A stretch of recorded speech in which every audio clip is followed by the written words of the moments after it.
Breaking news. Tensions flare as warships face off near the Philippines. The world holds its breath as scenes unfold in the South China Sea. Giant gray silhouettes, American destroyers, Chinese frigates, and Philippine patrol boats prowl the blue-green waters. Above them, the deafening roar of fighter jets slicing through the humid air drowns out all else. Radar screens glow, missile hatches open. Every move is watched. On the horizon, the U.S. Navy's USS Ronald Reagan bristles with activity. Chinese J-20 stealth fighters scream past, shadowed by Philippine FA-50 jets. Small fishing vessels scatter, caught in the middle. At the edge of the action, Japanese and Australian ships cut their engines, listening and waiting, ready to intervene if lines are crossed. Journalists report live from Manila's waterfront. News tickers flash, standoffs escalate. World watches U.S.-China movements. Social media explodes with rumors and satellite images. International leaders scramble to call for calm. But the reality at sea is tense, uncertain, and risky. This is not just a local crisis. The fate of the region, and much of the world's security, hangs on what happens next. At the center of it all stands the first island chain, and the Philippines sits at its very heart. The first island chain is a line of islands stretching from Japan through Taiwan and the Philippines, down to Borneo. It forms a natural barrier between the Pacific Ocean and the Asian mainland. In military terms, it's like a wall, a chain of stepping stones used to control movement in and out of East Asia. During the Cold War, the US first saw this chain as a line of containment. The goal? Keep the Soviet Union and China's navies boxed in, unable to break out into the vast Pacific. The islands offered bases for ships, airfields for planes, and listening posts for intelligence. Geography became strategy.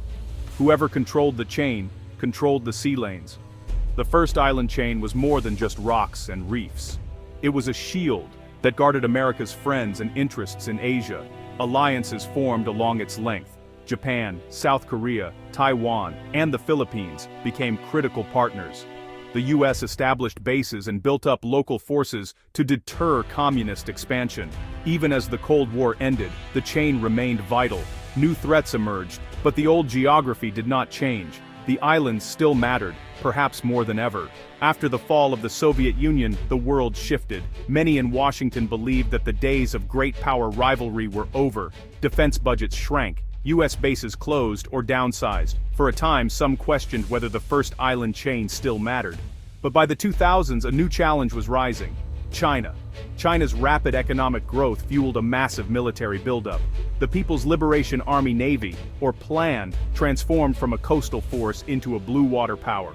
Submarines, destroyers, and aircraft carriers slipped from dry docks into the South China Sea. China began to flex its muscles, testing boundaries with neighbors and the United States. Strategists in the Pentagon took notice. China was not just building ships. It was challenging the balance of power in Asia. The first island chain suddenly regained its old importance. It became the front line in a new contest for control of the Western Pacific. As China's ambitions grew, so did its willingness to push the limits. The first island chain was no longer just a relic of the past. It became the new arena for competition, confrontation, and, perhaps, conflict. For decades, the U.S. strategy in Asia was simple: dominate the seas so no rival could threaten allies or trade. American carrier groups sailed where they wished. Bases in Japan, Guam, and the Philippines projected power across the region. The U.S. was the undisputed master of the Pacific. But China's rise changed the equation. Its new missiles, ships, and aircraft made U.S. dominance harder to guarantee. American war planners realized they could no longer assume safe passage or easy victory. The strategy had to evolve. The new approach is called denial. Instead of guaranteeing dominance, the U.S. aims to deny China control of the seas. This means making it costly, risky, and uncertain for China to break out past the first island chain. Allies are now more important than ever. Their territory, ports, and forces are essential to the plan. The Philippines, with its central position, is now a linchpin. Without strong allies along the chain, the U.S. cannot hold the line against China's growing power. The era of going it alone is over. Look at a map. The Philippines sits right in the middle of the first island chain. Its 7,000 islands stretch over 1,000 miles, blocking the path between the South China Sea and the open Pacific. Whoever holds the Philippines can control vital sea lanes, air corridors, and choke points. This geography makes the Philippines a keystone. For decades, American forces maintained bases here, from Subic Bay to Clark Air Base. Even after the bases closed in the 1990s, Manila remained a key partner. Now, as tensions rise, the Philippines is modernizing. New fighter jets, patrol vessels, and radar systems are arriving. Joint training with US, Japanese, Australian, and even European forces is ramping up. In 2023, the Philippines agreed to expand US access to more bases. These moves are about more than just hardware. They show a deeper commitment to collective defense. Manila is also building new ties with Japan, Australia, and other partners for a web of security cooperation. Yet, the Philippines faces a tough task, upgrading old equipment and preparing its forces for modern warfare. Its location is both a blessing and a burden, making it the frontline in a growing rivalry. Despite bold headlines and new gear, the Philippine military faces steep obstacles. Much of its navy is old. Some ships date back to World War II. The Air Force is small, with only a handful of modern fighters. Spare parts are scarce. Training for high-intensity conflict is limited. Logistics are, honestly, a nightmare. The Philippines is an archipelago, spread across thousands of miles of ocean. Resupplying distant outposts or rushing reinforcements is slow and risky. Many bases are vulnerable to missile strikes or blockade. On their own, Filipino forces just cannot match China's size or firepower. These limits mean the Philippines relies heavily on the United States for advanced weapons, intelligence, and backup.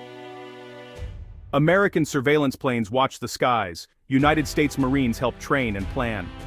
In a crisis, United States and Allied support would be crucial. Without it, Manila's ability to hold the line is in serious doubt. For all its courage and resolve, the Philippines cannot go it alone. Its future depends on outside help and smart partnerships. While the Philippines upgrades, China surges ahead. Its navy, the world's largest, now numbers over 350 ships. Aircraft carriers, missile destroyers, and nuclear submarines patrol the South China Sea. Chinese Coast Guard and militia vessels swarm disputed waters, challenging anyone who comes too close. But China's strategy is not just about ships and planes. It is building artificial islands, huge military outposts with runways, radars, and barracks on reefs and shoals. From Fiery Cross to Mischief Reef, these bases extend China's reach hundreds of miles from its coast. China also uses so-called gray zone tactics, harassment, blockades, and intimidation below the level of open war. Coast Guard ships bump Filipino boats, lasers blind pilots, sand dredgers create new land overnight. It is a slow-motion squeeze, designed to wear down resistance without firing a shot. Each move raises the stakes. The Philippines and its allies must respond carefully, or risk a crisis spiraling out of control. The risks are not just theoretical. Real confrontations erupt almost daily. One of the hottest flashpoints is 2nd Thomas Shoal, a tiny reef in the Spratly Islands. Here, a rusting Philippine warship, run aground in 1999, serves as a makeshift outpost. Filipino Marines live aboard, supplied by small boats and helicopters. China wants them gone. Its ships block supply runs, blast water cannons, and issue radio warnings. Sometimes, Philippine vessels are rammed or chased away.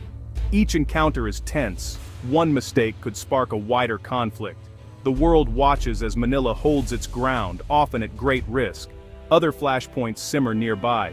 Scarborough Shoal, Ayungin Shoal, and Reed Bank. Each is a test of resolve and endurance. Filipino fishermen face harassment. Coast Guard crews stare down larger, better-equipped Chinese ships. International law is often ignored.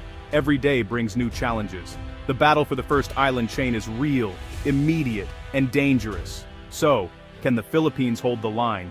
The answer is complicated. The country's geography is a powerful asset, making it impossible for any major power to ignore. Its people are resilient. Its alliances, especially with the United States, give it muscle it could never muster alone. Recent modernization and new partnerships offer hope, but the challenges are daunting. The Philippines still faces serious military shortfalls. Its forces are brave but under-equipped. Logistics remain a nightmare. Dependence on the United States and allies is both a strength and a weakness. raising questions about how much support will come in a real fight. China will not back down easily. Its expansion is relentless, its tactics clever and aggressive. The Philippines stands on the front line under constant pressure. The first island chain is strong only if every link holds. The future is uncertain. To hold the line, the Philippines will need courage, unity, and help from friends. The next crisis will test not just Manila, but the resolve of the entire free world. The story is far from over.